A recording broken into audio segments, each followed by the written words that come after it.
Assalamualaikum, jumpa lagi. Kali ini sudah bagian 18 ya, masih seputar soal TWK. Dan di sini kita masih membahas tentang soal-soal singkat, di mana soal singkat ini sangat menjebak ya. Oke, sebelum kita lanjut membahas soalnya, seperti biasa saya minta bantunya untuk klik subscribe, like dan juga komen, dan jangan lupa aktifkan juga tombol loncengnya supaya tidak ketinggalan informasi terbaru. Untuk soal yang pertama, dalam kitab Sutasoma, istilah Pancasila dimaknai sebagai pelaksanaan kesusilaan yang 5, Pancasila Krama, yang isinya kecuali A. Tidak boleh melakukan kekerasan, B. Tidak boleh mencuri, C. Tidak boleh berbohong, D. Tidak boleh marah, dan E. Tidak boleh mabuk minuman keras. Oke, di sini yang dimintanya adalah tentang istilah Pancasila, akan tetapi bagian dari ini adalah yang diminta kecuali ya. Yang dimintanya adalah tentang isi dari kitab Sutasoma, yang mana memaknai bahwa istilah Pancasila sebagai pelaksanaan kesusilaan yang kelima atau Pancasila Karma. Dan ini memiliki isi yang artinya ini yang dimintanya adalah kecuali ya. Oke, langsung saja untuk yang A, tidak boleh melakukan kekerasan. Oke, di sini sebelum kita melihat bagian A sampai E, alangkah baiknya kita lihat dulu pembahasan tentang istilah dari Pancasila ini ya. Nah, di mana di sini Pancasila Krama ini adalah istilah yang berarti 5 dasar ataupun tingkah laku atau perintah kesusilaan. Istilah ini berasal dari kata panca atau 5. Kemudian terkait dengan sila adalah artinya aturan dasar ya, dan krama artinya tata krama. Oke, di sini yang di bawah ini adalah isi daripada Pancasila Krama ini ya. Yang pertama, tidak boleh melakukan kekerasan. Nah, di sini ada ya bagian yang A. Oke, dan ini bukan bagian dari kecuali. Jadi ini kita palang.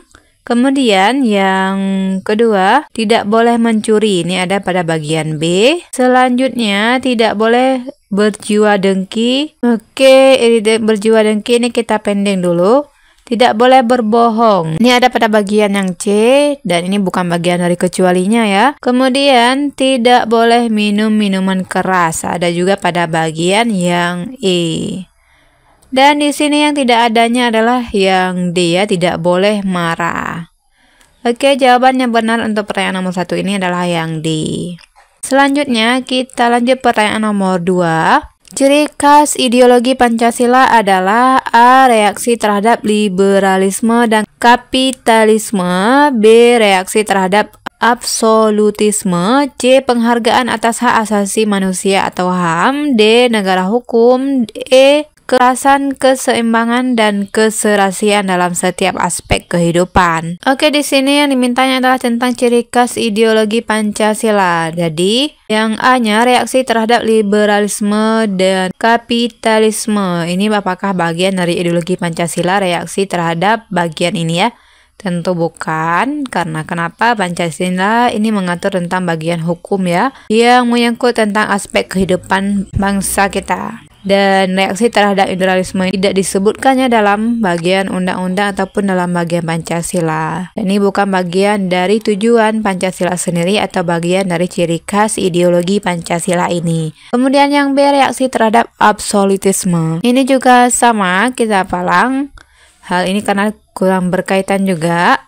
Yang mana dimintanya adalah tentang ciri khas ideologi ya.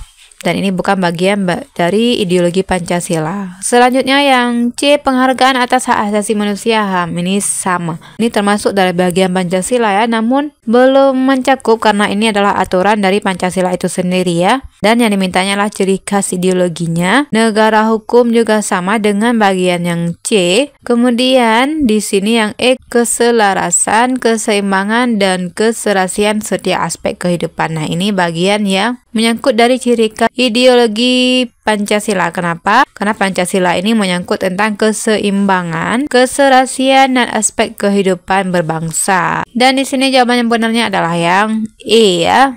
Oke, kita lanjut pertanyaan nomor 3. Asas dalam negara hukum yang mengutamakan landasan peraturan perundang-undangan, kepatutan, dan keadilan dalam setiap kebijakan penyelenggaraan disebut sebagai asas A. Akuntabilitas, B. Profesionalitas, C. Proporsionalitas, D. Kepastian hukum, dan E. Tertib dalam penyelenggaraan negara. Oke, di sini seperti biasa kita pahami dulu pertanyaan nomor 3 ini, yang bahwa asas dalam negara hukum ini mengutamakan tentang landasan perundang-undangan ya, kepatutan, keadilan dalam setiap kebijakan penyelenggaraan, di mana hal tersebut yang diminta adalah kebijakan penyelenggaraan ini disebut sebagai asas apa ya. Nah, di sini langsung saja kita lihat dulu pembahasan dari bagian nomor 3 ini ya. Nah, di samping ini ada pembahasan bahwa asas kepastian hukum landasannya adalah kebijakan penyelenggaraan negara yang mengutamakan peraturan.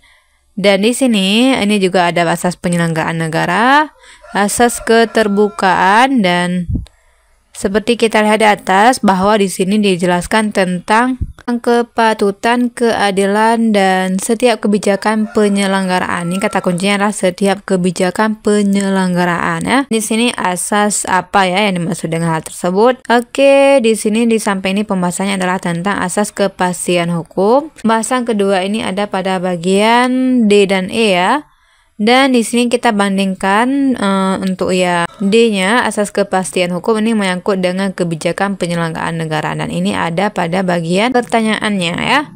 Kepatutan ini ada juga pembahasannya, keajekan ya, keadilan, dan ini juga ada pada bagian pembahasan pertanyaan di atas. Sementara asas penyelenggaraan hukum ini menyangkut tentang keserasian, keseimbangan, pengendalian. Dan ini berbeda ya. Kemudian di sini juga ada asas keakuntabilitas bagian yang A ini. Ini menyangkut dengan asas umum penyelenggaraan negara, bukan bagian kebijakan penyelenggaraan negara. Oke, di sini dapat kita ketahui ya bahwa dari pembahasan di sini yang benarnya yang mana disebut sebagai asas kepastian hukum ya, atau jawabannya adalah yang D. Sekian dari pertanyaan nomor 3 ini, kita cukupkan dengan 3 pertanyaan seperti biasa supaya tidak membosankan ya dalam mempelajari soal TWK ini. Oke, semoga tahun ini lancar dan semoga bisa lulus. Amin. Assalamualaikum warahmatullahi wabarakatuh.